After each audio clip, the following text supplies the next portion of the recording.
श्री स्वामी समर्थ. स्वामी समर्थांची कीर्ती दिवसेंदिवस वाढतच होती. खूप दूर दूरहून स्वामींच्या दर्शनाला लोक नित्य यायचे. स्वामी कधी कधी 8-15 दिवस राजवाड्यात राहत. त्यामुळे काय व्हायचे तर फक्त स्त्रियांना राजवाड्यात जायला परवानगी असल्यामुळे पुरुषांना स्वामींचे दर्शनच होत नसे. राजवाड्याच्या बाहेर लोक झुंडीच्या झुंडीने येऊन थपकत. अशा वेळी स्वामी काय करायचे तर संध्याकाळी राजवाड्याच्या सज्जात येऊन उभे राहायचे. लोकांना लांबून का होईना स्वामींचे सुंदर दर्शन व्हायचे. स्वामी अंतर्ज्ञानाने एखाद्या आर्त भक्ताची दुःख कहाणी समजून घ्यायचे आणि फक्त त्याला सेवकामार्फत राजवाड्यात बोलावून घ्यायचे. त्याचे दुःख समजून घ्यायचे आणि त्याला योग्य उपदेश करून केवळ स्पर्शाने त्याचे दुःख हलके करायचे. त्याला प्रसाद द्यायचे. स्वामींच्या केवळ दर्शनासाठी लोक येत होते. खूप वेळेला स्वामी वटवृक्षाखाली बसायचे. पहाटेपासून लोकांची रीक लागलेली असायची. मध्यरात्रीपर्यंत स्वामींना पाहण्यासाठी लोक गर्दी करायचे.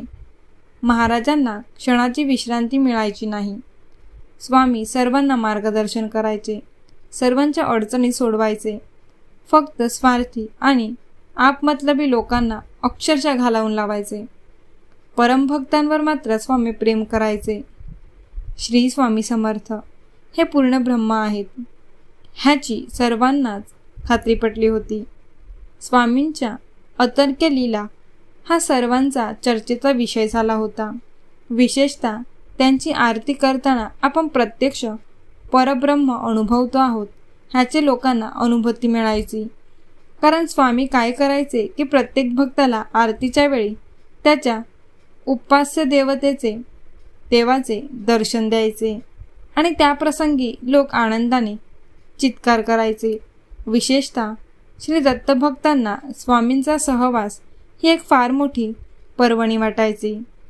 कारण त्यांना श्री दत्तात्रेयाचे सुरेख दर्शन रोजच घडायचे.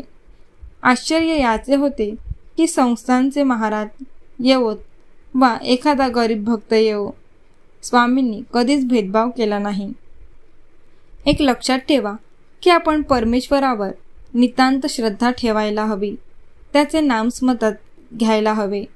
तरच भगवंताच्या गावाला आपल्याला निश्चितपणे जाता येईल. तुम्हाला एक सत्य सांगते की आपण अंधकाराच्या अज्ञानी रात्री प्रथम संपवायला हव्यात. तरच ज्ञानाची पहाट उमलून येईल.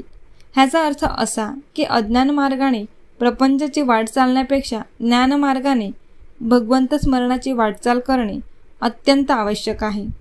तरच भगवंत भेटीचा सोहळा जुळून येतो. तुम्हाला आणखी एक सांगते, नामस्मरणात अखंड राहिली तर प्रापंचिक संकटे वरच्यावर आपसूक झेलली जातात. ती आपल्यापर्यंत येतच नाहीत. ती विलक्षण ताकद फक्त अखंड नाम देते.